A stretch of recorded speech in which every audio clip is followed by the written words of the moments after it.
It's been another absolutely crazy week in crypto between the jobs numbers and unemployment numbers. We now land up with a week where the Bitcoin price has gone down and where one indicator has actually triggered. Now, I've been talking about a certain indicator that would give me the go-ahead or would give me the buy signal to actually start buying. And this week, that indicator actually triggered. And you know that they say that when the market is fearful, you should be buying? Well, you know what? When I see a market like this, and given the indicator that's just triggered, I think it's probably time to start buying. And so today I'm going to show you what that indicator is, and then I'm going to show you exactly what it is that I'm starting to buy. And I'm not doing it on my own, but I'm doing it with two of my favorite VC friends. So if that sounds good to you, and if a Saturday show sounds good to you, or if a weekend show sounds good to you, let's do this thing, guys.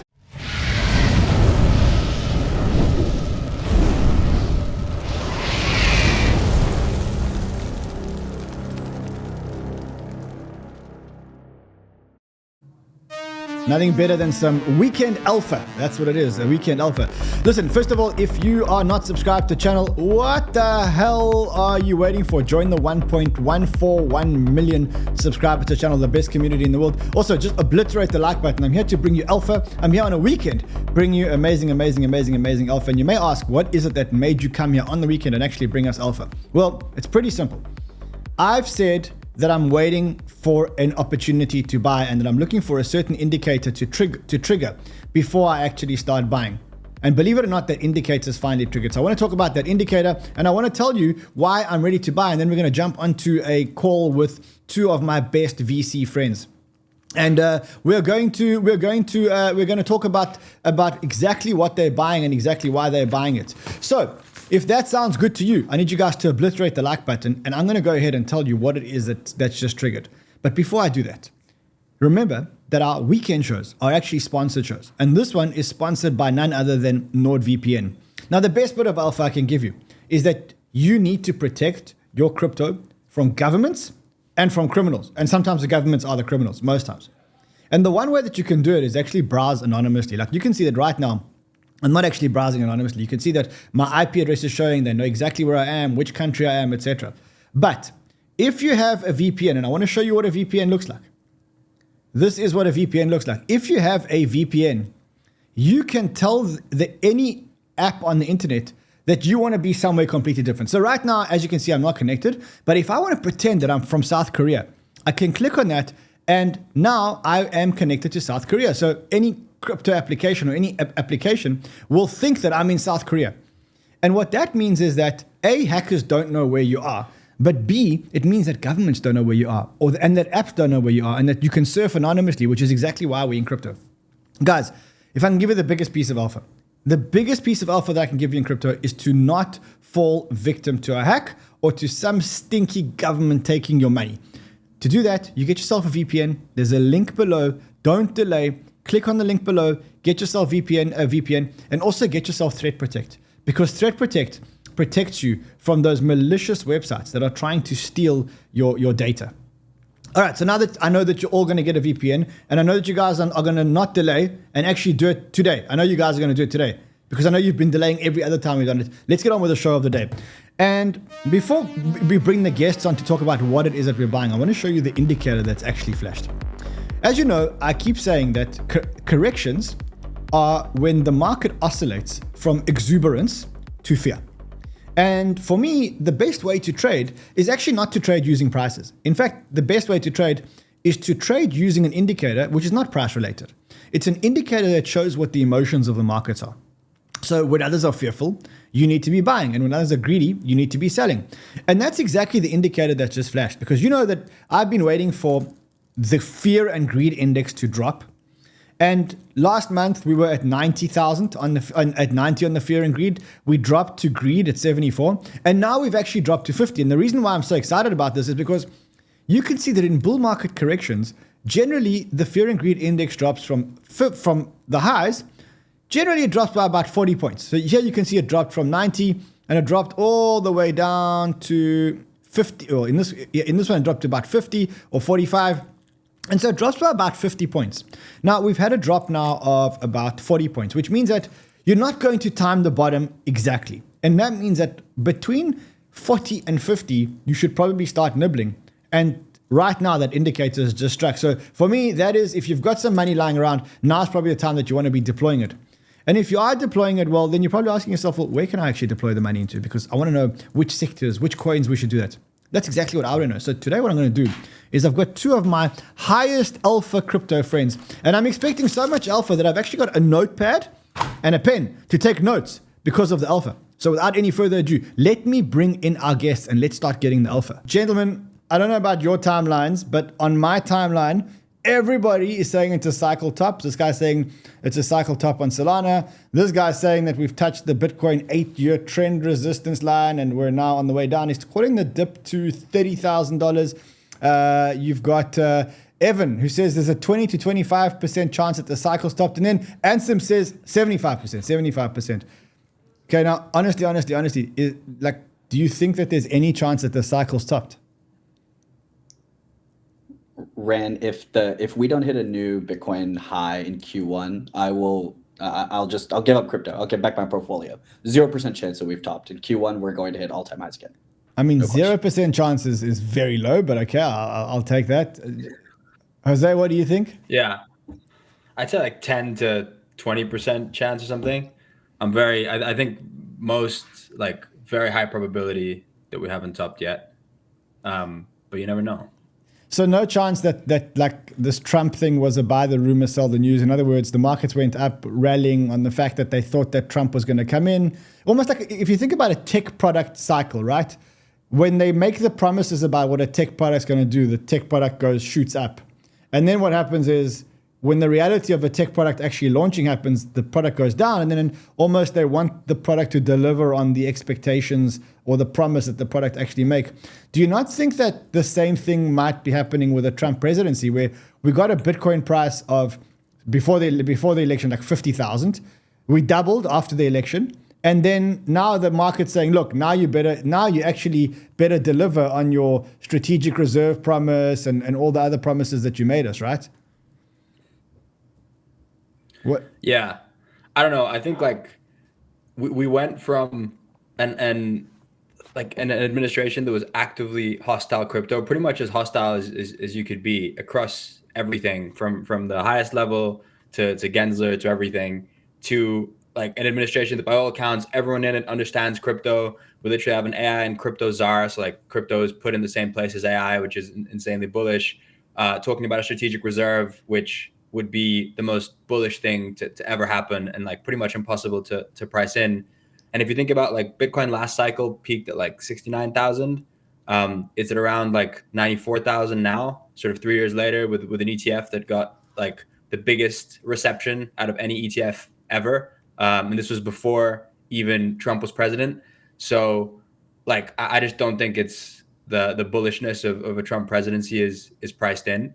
If you say like let me challenge you. Let me challenge you. So here's the chart. This is the price before the election.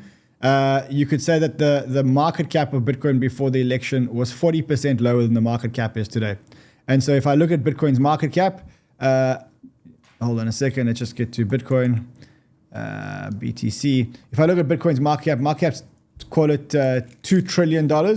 That means that if you take 40% of that market cap, you kind of say to yourself, the price, it was about $1.3 trillion.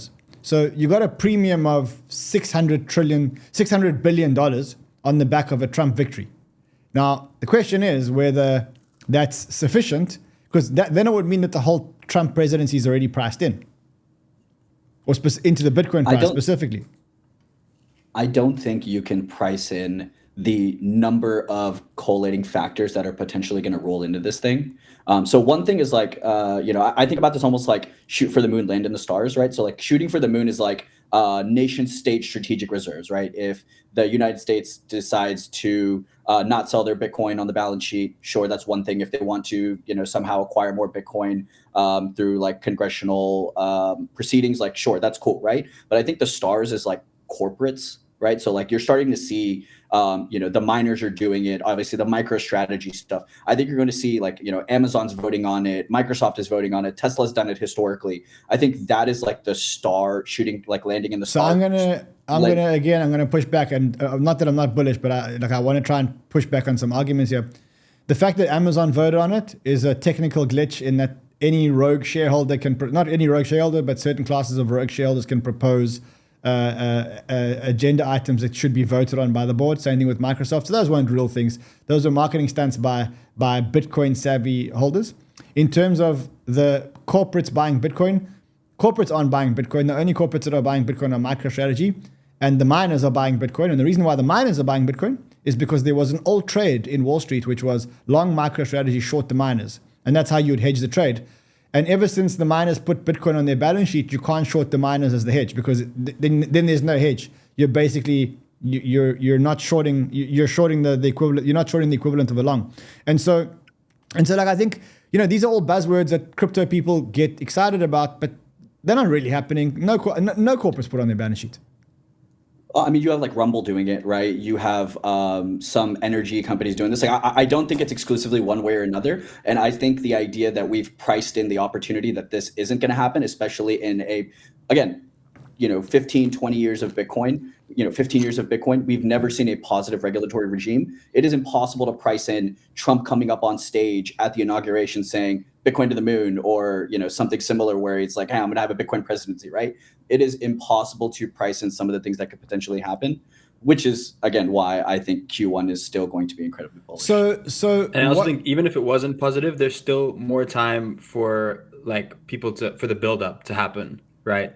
Like, there's still going to be some announcements, like the Crypto Advisory Council hasn't been announced yet. I think that's going to be pretty bullish. And I just think, even if you weren't bullish, the fundamentals of Trump's presidency, if you thought it was all LARP, I still think it goes up on the rumor still from here, given where we are. What would you look for to tell me? Are you bearish here, Ran? No, not at all. I think you're playing devil's advocate. I'm playing devil's advocate. In fact, I think that this DOJ thing may give us a generational buying opportunity. I think that I've got all eyes on this wallet. I think as soon as Bitcoin move out of this wallet and the market gets spooked, then we could go down into the 80s. That could take the fear and greed down. Like, for me, what I'm looking for, and I've said to my community a few times, what I'm looking for in a correction is I'm looking for two things. I'm looking for fear and greed to go down. I'm looking for fear and greed to go down by about 50 points, because that's what happened every other correction, every other bull market correction in 2021, etc. We had the fear and greed drop by about 50 points, and the second thing I'm looking for is for people to tell me it's the end of the bull market. I got one of my signs yesterday. The other sign I don't quite have yet, because the fear and greed still at 69, and so no one's really scared at the moment. And I'm trying to get to a point where the fear scared on Twitter though. Yeah, and so I think I've decoded that. I'll tell you why I think I've decoded that. Because if you look at this is the Bitcoin fear and greed. And I think that the people on Twitter are actually altcoin fear and greed, right? So I think that the echo chamber that we look at in Twitter is very much the altcoin market. And the Bitcoin market has been insulated by Saylor buying up not allowing Bitcoin to dip, because he's buying up $1 billion or $2 billion every single week. And so I think that this is not a real indication of what's going on in the crypto markets. I think this is what's going on in the Bitcoin markets. And I think if you ran one of these with the same metrics, but for altcoins, I think the altcoin guys are starting to get a little bit more fearful. I couldn't agree with you more. I think it's almost two different market structures. There's the Bitcoin market structure, which is hey, institutional asset, retail. And when I say retail, I don't mean crypto retail. I think traditional normies, guys with 401ks, what's the type of stuff that those guys are buying? And those guys feel a lot more comfortable being in Bitcoin. They don't feel as comfortable getting into the long tail of alts, new memes, shitcoins, all that kind of stuff. And so I think it creates a very different market dynamic than before. I think going back to the fear and greed index, I think one thing, I think the way that you're thinking about it is maybe mid to late cycle, in which you saw the initial pump and you're kind of looking for that dump for the next pump. I think we're still a little bit earlier than, I guess, the way that you're framing it, in that I think we're still going to see another mega pump before we get a bigger dump. And then, so I think I like the innings framework. I think you're kind of seeing it as the fourth or fifth inning. We're going to go down and then we're going to come back up for the seventh inning. I think we're still in inning 2 of this thing. And I think this thing's probably going to run through most of the year. So are you guys comfortable allocating money into altcoins now? Or are you guys Bitcoin centric at the moment?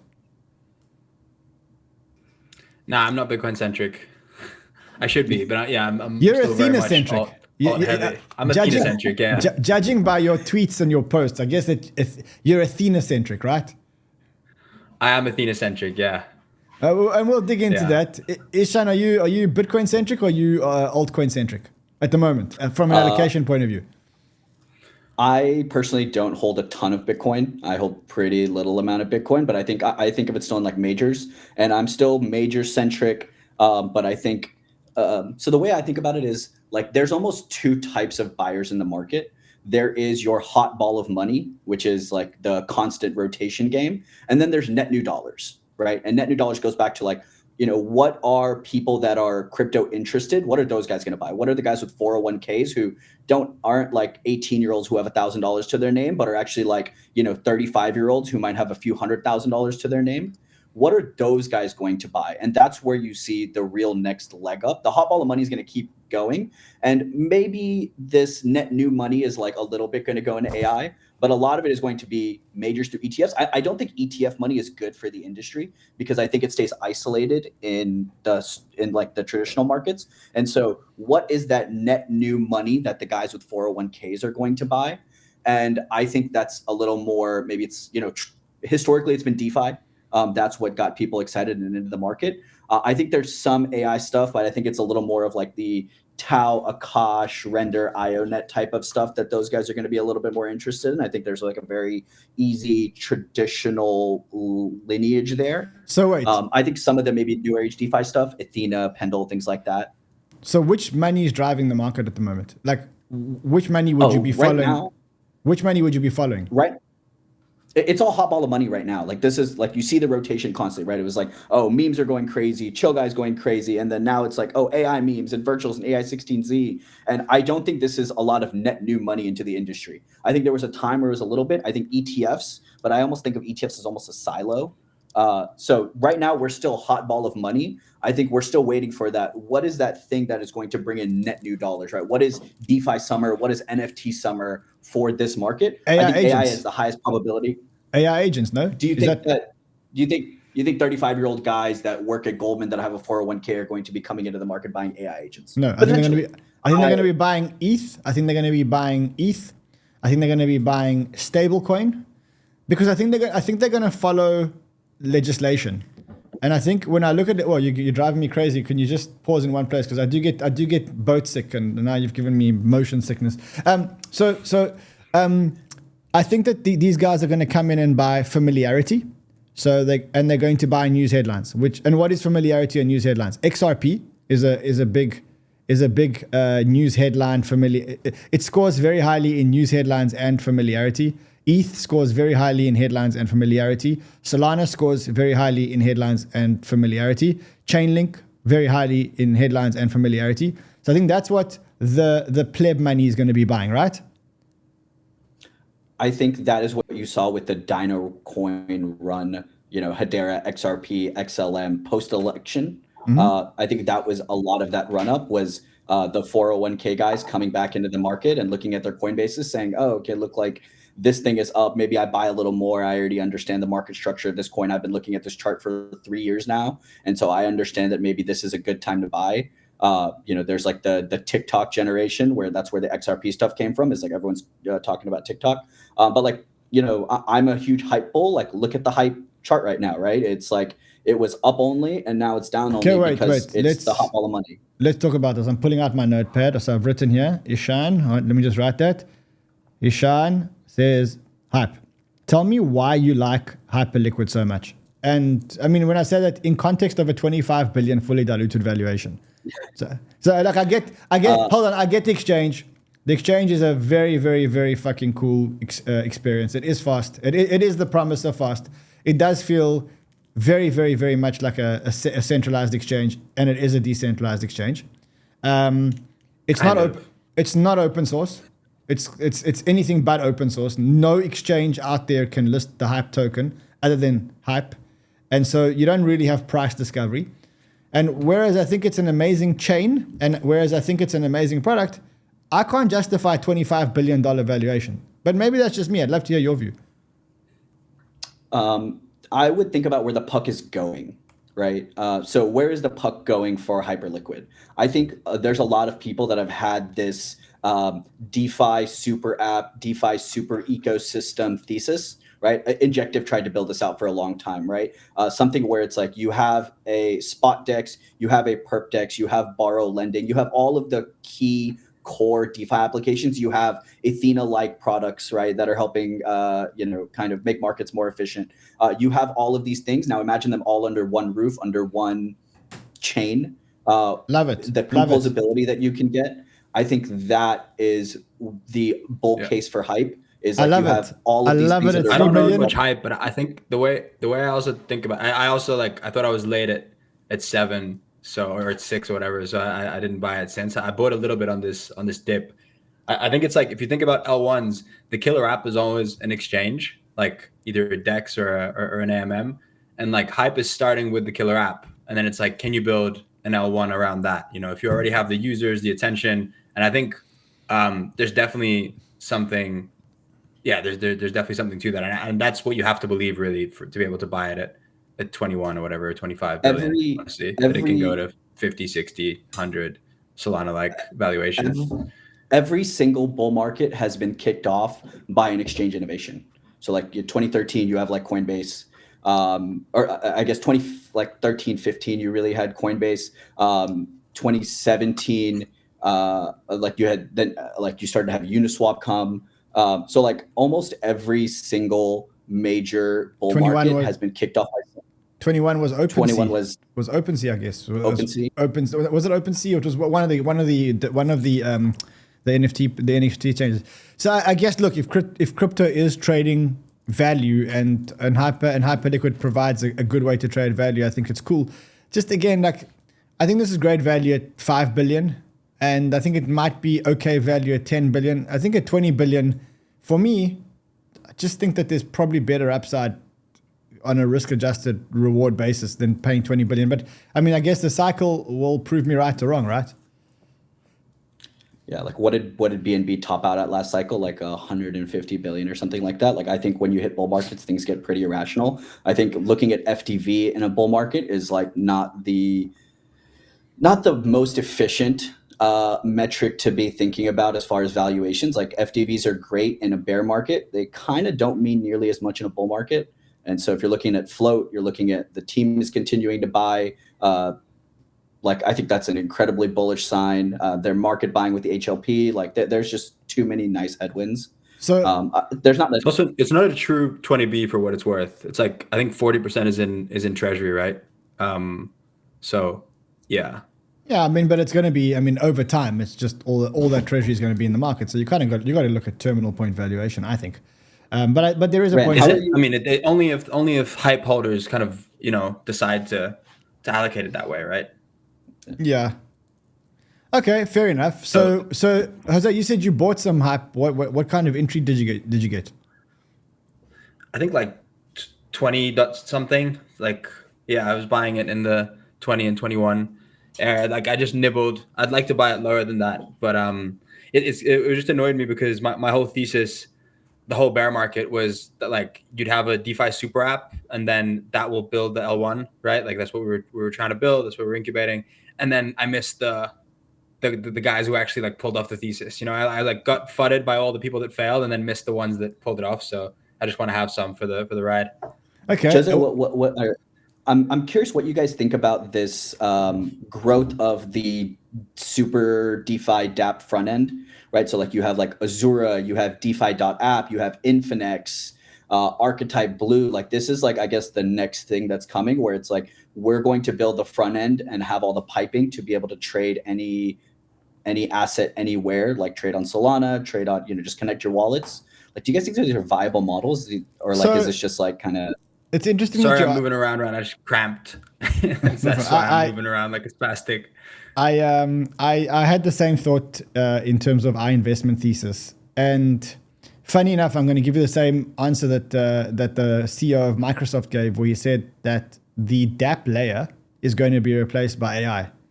And so I would have had a great, like I've always been someone who says, look, buy the DEX with the best front end, or buy the most user friendly DeFi application. But then I've been playing around with these AI agents, and I don't think the AI agents are anywhere near where they need to be. I'll be honest. Like I think to be honest, 90% of these AI agents are generic garbage using the same LLM model with no tools and no additional data and no training sources, and so they'll never ever live to be 100 years old. But the experience that you can have with an AI agent at the moment kind of tells me, why would I ever need a DEX? Why would I ever need a DeFi front end? I could just tell the LLM and say, hey, just stake $100 in this and get me go and find me 5 places where I can stake $100 and get a 10% yield, and then just put the money there. And if you see any risks, just take the money out. Like, what? I think what you're saying is great. Yeah, but you also said skate to where the puck is going. And so to me, skate to where the puck is going says the same way like in Africa, we never had desktops. We went directly to mobile, right? Like we never had desktops here. Like most of the African continent never, ever, ever saw a desktop. They just went directly to mobile. And I'm kind of thinking that maybe we don't need this like DeFi front end shit. Maybe it's just a bunch of AI agents and they just plug into the pipes, and those pipes actually execute on the pipes. I'd love to hear your views. I mean, as you know, we've been bullish on AI for ages, and I definitely think the end game is something like that, but not for trading. I don't think. I think there's always going to be, like, if you think about what a trading UX is like and like the things you need for a trading UX, I don't think it's well suited for chat. Actually, I think like pointing and typing is actually like the way most people want to trade, and on a desktop as well, for like at least for a lot of it. Obviously, you need to have mobile options, and so I am pretty bullish on like these trading terminal like products, right? And we always said there was going to be that this was going to exist, and I think this cycle is the best candidate for it to exist because so much of the outperformance is happening on chain, right? There's so many new coins happening on chain, so many new launches, whether it's memes, agents, like all these metas are happening on chain, and so you kind of want a trading terminal that integrates with all the different chains, builds nice tools on top of it, stop losses and stuff like this. And I think that's basically going to be the next kind of centralized exchange. Like you have these that can move a lot faster. So yeah, I'm still bullish on that thesis, to be honest. We for a while we thought this was going to be the case. Like we invested in Zapper back in the day with this thesis. Like we didn't think people were going to be investing directly into like using sort of dApps directly. We thought there was going to be an abstraction layer built on top that would give you like portfolio summary across all your dApps, across all different chains that would allow you to interact with them. And I don't think the full thing has been built yet, but probably the Telegram bots are the ones that are, I mean, Photon is like making the most money out of anyone in the space. Like no one talks about it on crypto Twitter, but I think they've made like $500 million this cycle, right? In like pure cash, So, and like Banana Gun's obviously printing as well. So like, I think there's a lot of demand for this. So, okay. So I think I agree with you, but I do want to get your views on this AI thing that's just happened. Like the truth is, I must say I was a little bit caught off guard. Like that agents launch so quickly, so easily with tokens very quickly. So you've got these agents with value accrual. How excited are you about this narrative? Is it a real thing, or is it just like a bunch of hot air? Are you asking? Yeah, I'll start maybe. Yeah, agents. I mean, agents are definitely real. Agents are gonna sort of run the world. I think they're gonna be the majority of people that interact, like the majority of entities that interact with the internet will be agents. Like humans will just interact with agents who interact with the internet. I think they'll do everything on our behalf. I think this iteration of agents like has a lot of vaporware in it, as you'd expect from something like this.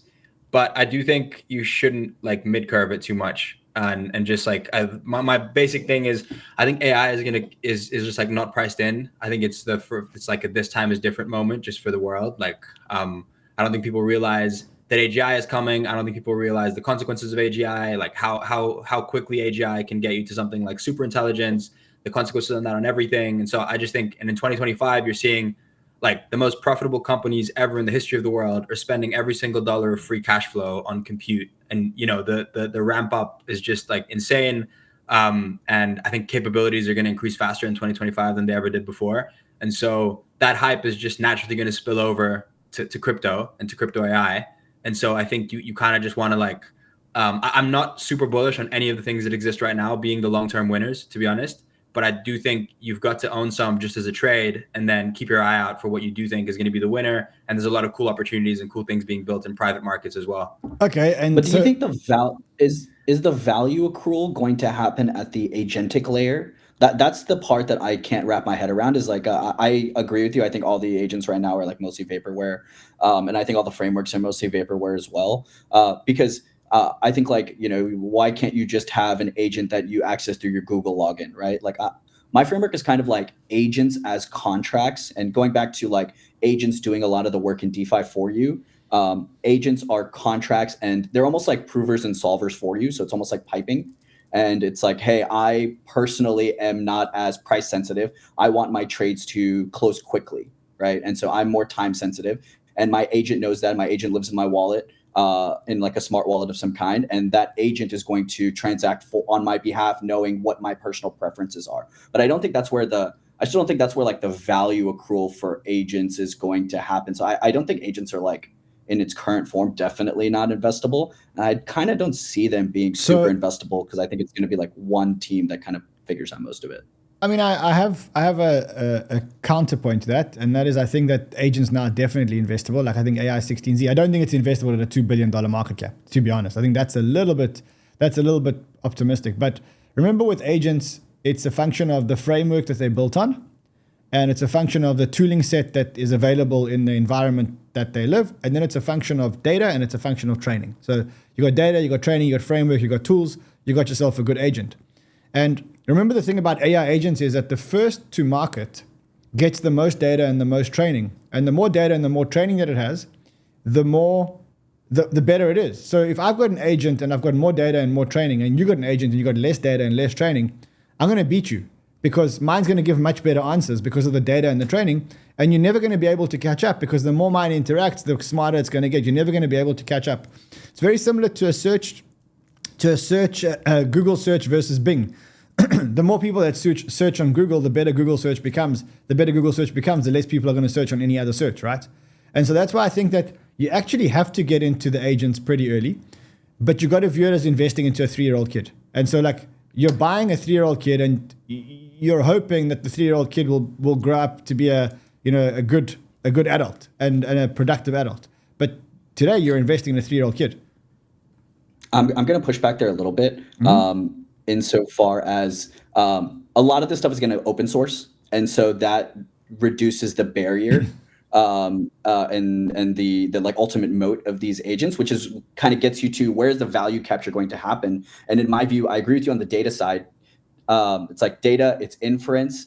And then I think the real value capture is going to be on like the hardware side, because I think that's like where the obvious bottleneck is. And so I think you have things like Akash render, IONET render, not as much, because they're not even leaning into the AI stuff as much. But I think things like IONET are going to be really interesting, because that's where you see the actual bottleneck. Everyone's going to want compute. There isn't enough hardware out there. There will not be enough hardware. You see like even Elon Musk buying H100s by, you know, the thousands, the hundreds of thousands. And so I think that's where the value capture happens more than open source agents. Okay, I mean, that's pretty interesting. I would have thought that it would go more into the agent infrastructure layer. So, you know, like the ELIZA framework, and, you know, maybe the game framework, and all the frameworks. I would have thought that's where I'm mostly invested, just because I think it's the easiest to just play as a trade and not have to, you know, and just sort of see out the trade. I do think, again, but it's sort of mid-curving, but I do think it's a bit early for frameworks. Like, you know, with the internet initially, like it took a while, probably like a decade, for like frameworks to really emerge for building websites and stuff like that. And that's because you just don't know what you need until there's sufficient like time has passed. People have experimented enough that you know where to put the rails, right? Like where to funnel people through. And you're kind of seeing that with AI too, where a lot of the best agents are like launching on virtuals, but they're building their own frameworks. They're using their own frameworks. It's like closed source. You don't really know how they work, like AIXPT and stuff like this. And I think it's going to be the same with, and right now you have influencer agents. I think you're going to have like trading agents. You're going to have, I mean, I guess like Go is sort of like a prophet agent or something like this, religion agents. I think you're going to have all of that. It's going to get super crazy. And the best way to play it, I think, is as a trade with the infrastructure type frameworks that you mentioned. So where have you allocated? So like what have you put money into in this play? Hold on, let me just get my Yeah, notepad. I just need to get the notepad out again. Just a second. Okay, I'm ready. I honestly have a bit of all of them. So like the only one I missed, and I was which was the worst one I missed, was virtuals, because I mean, I bought a little bit of it, but it just kept pumping, and I didn't get it like a good entry to size into it. But I have that like AI16Z. I have like game.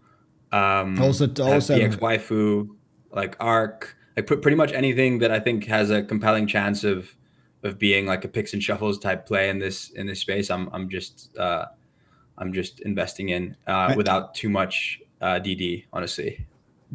Do you guys think the launch This is on pads PA, by the way. Yeah. Do you guys think the launch pads are going to launch tokens? When you say launch pads, I mean they like do 𝗕𝗢𝗡, like 𝗕𝗢𝗡 you, things like that. So I think like virtuals, every agent, it doesn't have to have a token. Actually asks you, it says, would you like to launch a token, or do you already have a token? But most of these players all have tokens. So like, I mean, I have messed around with one or two applications where you can launch an agent with no token, but most of the value capture for the launchpad is in the token or in the pairing with a token. Yeah, I guess, yeah, like I hold like a little bit of 𝗬𝗓𝗏, just because, you know, friend our team. I have a bit of that too. And I think 𝗬𝗓𝗏, like, you know, having a Python framework makes a lot of sense to get more, like, grow the aperture of this thing. But yeah, I'm kind of with you guys. I think a lot of it is just, it's a lot of hot ball of money right now. And I think that just, if something is going to, again, like, where's the puck going? I think the puck probably moves on relatively soon to some other form of this. So I think it's hard to just size in right now. Yeah, I mean, I'm just glad, to be honest. I'm kind of glad that the meme coin thing is dying down. Like I must say, like I never felt there was a lot of money to be made, and we made a lot of money, but I just felt like we were just swimming. We were swimming, but we were swimming in the same place, because I don't think that investing in meme coins created any kind. I mean, it obviously created progress, but I think you know what I'm saying. Like it was almost like you knew you were making a worthless investment. And you knew there was no due diligence that needed to happen. And you knew that you had no advantage at all other than trying to preempt the attention cycle. Whereas here, at least you have to do some kind of research if you want to stay ahead of the curve for the long term, right? Yeah. Yeah, and there's real stuff that can potentially come from this. And also, I think the sentient memes are kind of more interesting than at this point, like the fart coins and stuff. Yes, for sure. All right. Other than AI, where else are you guys allocating? Like, I'll give you one of my strong theses is stablecoins. Like, I just think I think the US, I think the next 4 years for the US are going to be very stablecoin centric. I think they're going to realize that if 100%. if stablecoins are used, the US dollar it gives the US dollar a lot more power. Maybe makes it even a political weapon. And I think that there's that advisor to Trump, the Cantor Fitzgerald guy, 𝗷𝗂𝗓𝗓, can't remember his surname.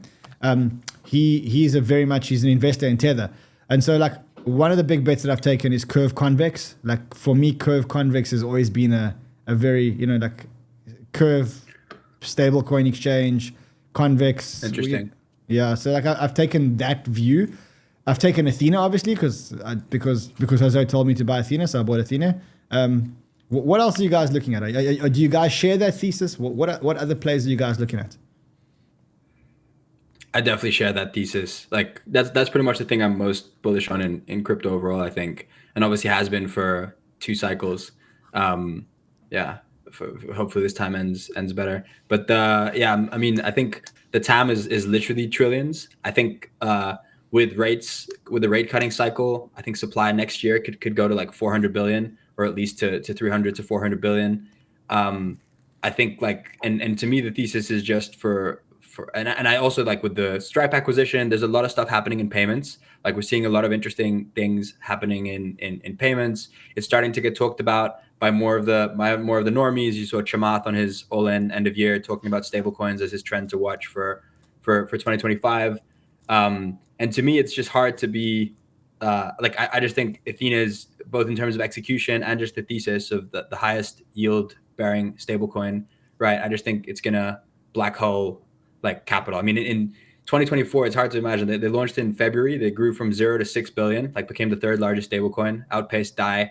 DAI is, I think, basically going to become a USDE wrapper. It sort of already is, right? You're just getting, as an SDAI staker, you're just going to be getting sort of lower SUSD yield, and I think at some point slowly DAI holders are going to realize that and start moving over, especially since I think the risk the risk on both ends up being similar, just given how DAI is structured these days. And so like in a rate cutting cycle, like integrated into centralized exchanges, it's just going to be, I think the upside is so let's say that you share my thesis that you're bullish stablecoins. So one entry point is to get into Athena. What else can I do? Because you can't buy into Tether and you can't really buy into Circle. So what else can I do? If I'm bullish stablecoins, what else can I buy? I mean, if you want to do zero cost base, I do think farming, like I put a spreadsheet up the other day. I think I spoke to your guys about it too. I think Morpho is still like a sort of 250% APY or so, assuming you think season 3 is going to be the same as season 2 and season 1. The assumptions are all there. Pendle is like 500 to 600%. So just for people who don't understand what we're talking about, what Jose is talking about is effectively leveraging your stable coins. Taking a loan against your stable coins and repeating the process in such a way that you're going to get the yield and you're going to get the airdrop. So you get points for holding USD in certain applications in DeFi. Depending on the application, you get a different amount of points. Morpho, Pendle, Aave, Pendle. Yeah. And so the idea is just you're trying to figure out how many points are there going to be at the end of the season. So you're just extrapolating out and assuming certain growth rate. And then you're thinking how much ENA are they going to distribute to points holders? Season 1 was 5%. Season 2 was 5%. In the spreadsheet, I'm assuming season 3 is going to be 5% too. And then you're figuring out what does that end up as in terms of yield if I do go through these various avenues, and I put together a spreadsheet that has pretty much all the biggest options. And it's hard for me to see, like, that's one of the reasons I have so many stables, is just because it's the risk return on that just seems so strong to me.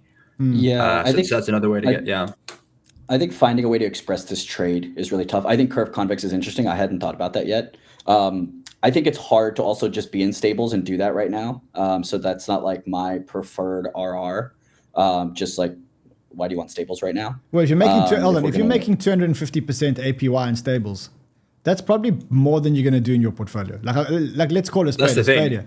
Like if I'm looking Pendle, it's more like 700, 800%. On Pendle, especially at the beginning when this was first posted, it's like a 3x in 4 months. Like it's pretty hard, and you can do it in size, like pretty much unlimited. Actually, Pendle not unlimited size, but on. I think the one thing that people need to understand is that some of these protocols have hard coded the Athena price at $1, which means that your risk of liquidation kind of is I don't know if it's at 0, but it's very, very, very close to 0, because they hard coded the price of Athena to 0, which means that even if there is a DPEG, you don't get liquidated.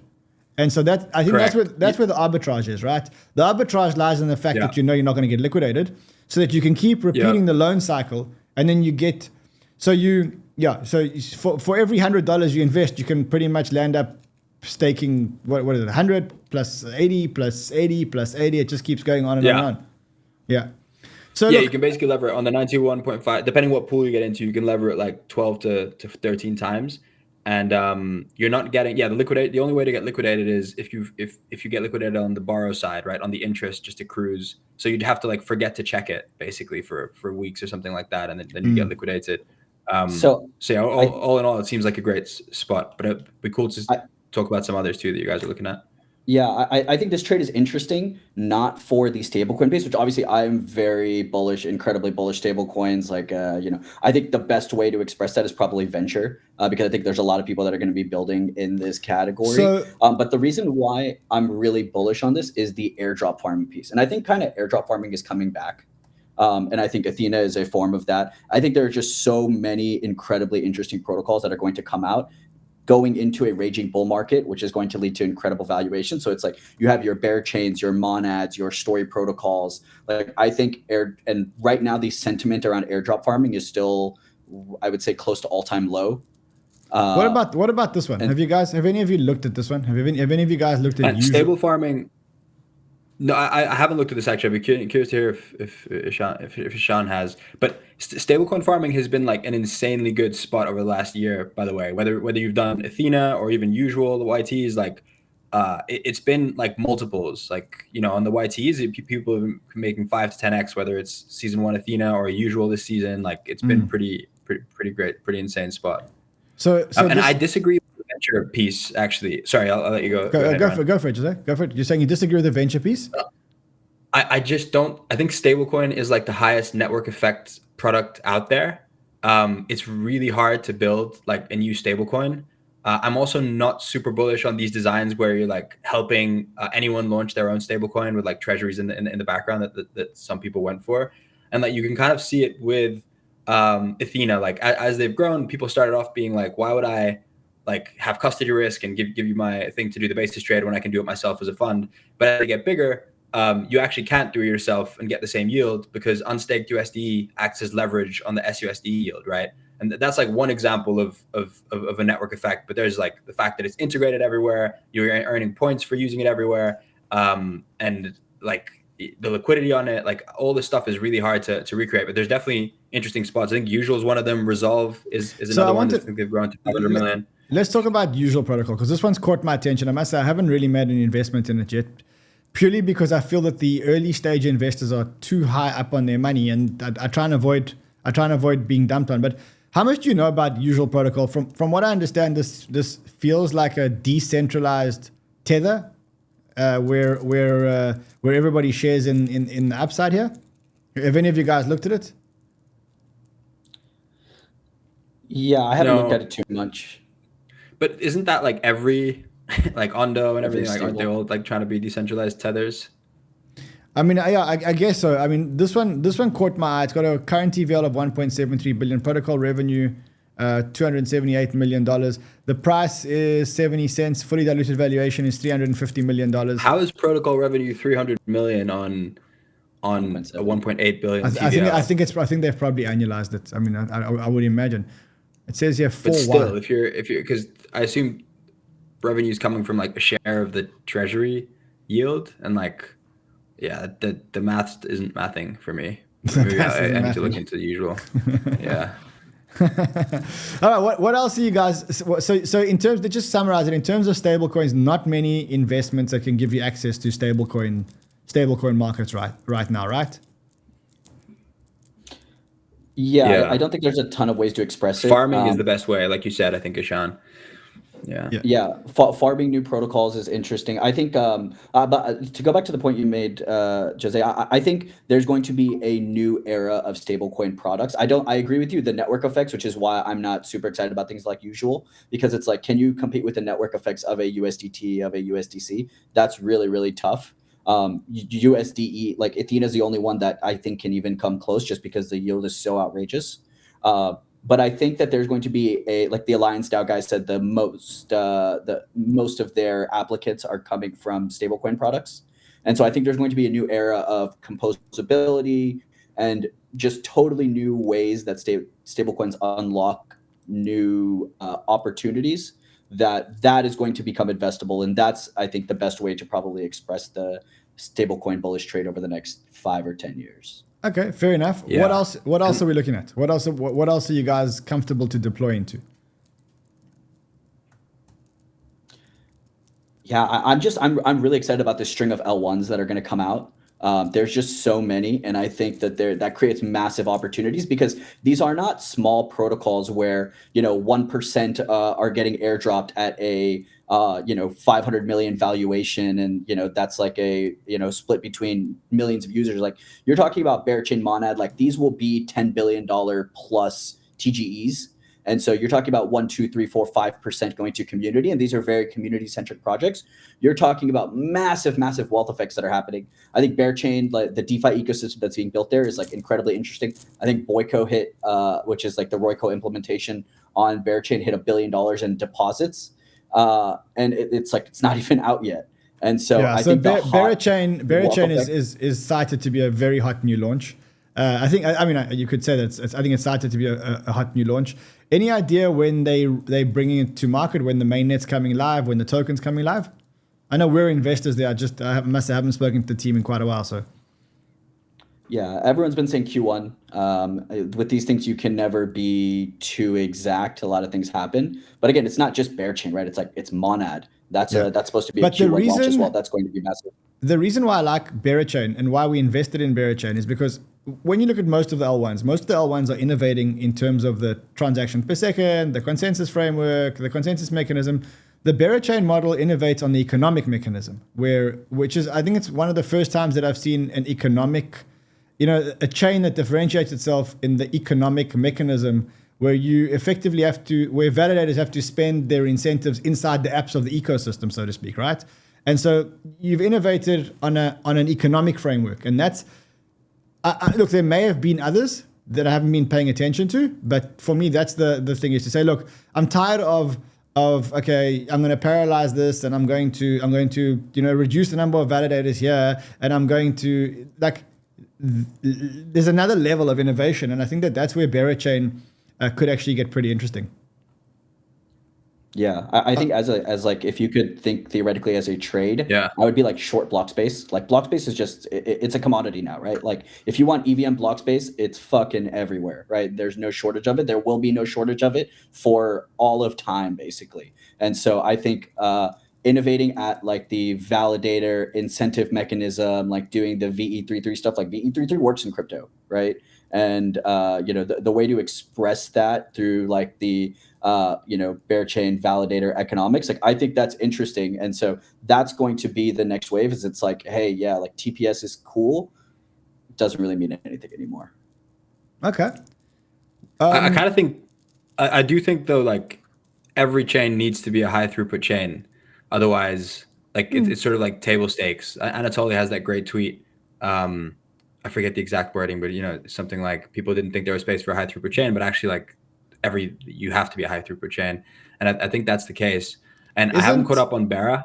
Isn't any I chain? don't know. Like, isn't every chain a high throughput chain? Sui is a high throughput chain. Aptos is a high throughput chain. Monad's a high throughut chain. I think that's like the entry ticket nowadays. Like, no one's launching another. It is. That's what I'm saying. Yeah. But yeah. Again, I haven't caught up on Berachain, and I'm a huge fan of 𝗬𝗫 and the community there. But it's a Cosmos SDK chain, right? So it's going to be a 6 second blocks, unless they've done something to tweak it or co-locate validators. I think it's fast. I think it's faster. Yeah. I'm not sure why, but I think I remember thinking, holy shit, this is fast, and they've got the economic thing. Speaking of Cosmos SDK and Cosmos SDK chains, is anybody still alive and kicking in the Cosmos ecosystem? Like, Injective had been making waves again. Like, the Cosmos was like the IBC Cosmos interoperability was like the biggest narrative in the beginning of this bull market, and to be honest, I haven't heard anything since. Yeah, I don't think there's too much happening there. I mean, I'm hoping. Personally, I'm seeing like Inisha as like the promised child, like the Lisan Al-Gaib, bringing back because I think Inisha is trying to execute on what Cosmos should have been, both in terms of like what Init L1 does for everything else, like what Atom should have been, and then also building it in a rollup centric world. And they're seeing a lot of good traction with like app specific rollup builders, and they're doing a lot of things to think about like UX, some really clever stuff to think about UX. So that's my biggest hope for the Cosmos thesis. Otherwise, I mean, the Skip guys are like the best team in Cosmos, and they've just been acquired right by the hub. So I think that's like super bullish. I haven't caught up with them recently. I probably should to see what's going on there. But yeah, I mean, the thesis didn't play out. I think I was wrong about that one. Well, I wouldn't say the thesis didn't. I wouldn't say the thesis didn't play out. I think they were just like maybe a little too early to the thesis. Yeah. Where it's like, you look at the like rollup centric roadmap, like, kind of what the original vision was, right? You look at the hub and like shared security, mesh security, like, it's kind of like Eigenlayer. And so I think they were just a little bit early to the concepts and didn't have enough network effects, didn't have enough value accrual, like things on the margins. But I think conceptually, like them, like Cosmos, ETH now, you know, the original Polkadot vision that like back in 2020 everybody was so fucking excited about. Like it's like the convergence play. It's like so. I mean, is the most successful? Are we saying the most successful Cosmos chain right now is Injective? Is that what we're saying here? Celestia. Celestia, yeah. Kind of consider that. Well, Celestia is more, yeah. Okay, HyperLiquid. Yeah. Okay. Fair enough. Fair. So not all hope is lost. All right, we've got like 3 more minutes. So what else are we allocating to, gentlemen? My notepad isn't looking so good. Like there's still there's more doodling on my notepad than calls here. So I need some calls. Ishan, what else are we allocating to, sir? Yeah, I think again, going back to like the hot ball of money thesis, the way I think about it is, I think going back to the Dino coins, why did the Dino coins pump? I think there's this concept of like pseudo utility where it's like the perceived value that this is legit is powerful. And so what do normies perceive is like potentially valuable, right? Like XRP is like, oh, it's going to be like this bank ledger of the future. And like us who spend time in the industry know that's total dog shit. But it's the perception that normies can tell themselves this narrative. It's much easier to tell yourself that story than it is to say chill guy's going to $5 billion, right? And so what are those things? I think some of the things that we talked about earlier, I think like Pendle, Athena, I think those DeFi dApps that are something that TradFi will understand is super interesting. And I think that's a potential for net new money to come in the industry. So I think Pendle is going to go on like an incredible run soon. And again, like going back to airdrop farming, man, I think that's like the place where, maybe audience adjusted, that's probably one of the best opportunities in the space, just because there's so many different protocols that are going to come out at 10 billion FTVs, not 500 million or a billion FTVs, that it's going to create such a big wealth effect that's going to start to spread throughout the space, similar to what Hype did, similar to what Movement is doing right now. You're starting to see these wealth effects in these ecosystems, and I think 5% of $10 billion is going to be like nuts. Okay, Jose, what do you think? Yeah, I run pretty concentrated, as you know. I do think like ENA is my sort of highest conviction position, and then I think AI is the sector that you really have to be in and like not mid curve it too much. Try and find the winners, at least for right now, and kind of be in them. Find a way to be in them. I do think like Hype could continue to do well, and like I'm bullish the majors too. Like I think Slow is gonna have a great 2025. They just have so many narrative shots on goal. 𝗬𝗲? With the second version of the phone with payments. I haven't. I missed 𝗬𝗲. Like we have some. We invested in 𝗬𝗲land and a few things on the ecosystem. I find it hard with like it's clearly a great developer platform. Always has been, right? When we used to talk about it back in the day. But the traction for where the valuation is, although again it's one where the FTV is overstated, just given where supply sits. But I find it hard to get into it now with the traction versus like the valuation. But I can understand playing there with should be there should be two pieces to your portfolio, right? It's like you have your hot ball, chase the hot ball of money and, degen and, play with all the new stuff. And then there's your, like, what are your really long-term high conviction bets, right? So like, I definitely agree. Like a lot of my time is being spent to the AI space, trying to understand that more, finding where the hot ball of money is going next, where the puck is going. That's all great. I think when it comes to long-term multi-cycle bets that I'm not necessarily scaling into yet, but I'm looking at constantly buying big dips, going to scale in through the bear market. My biggest one is Eigen. I am probably the biggest Eigen. Oh yeah, I think my long-term thesis. I have a piece that I'm coming out with over the next maybe week or two. I have some of the Eigen guys looking over it, but my long-term thesis on Eigen is like 100 billion, even hundreds of billions. I think this is like AWS 2.0. Using staked ETH, using staked ETH to secure other chains. I mean, that's basically what you're saying.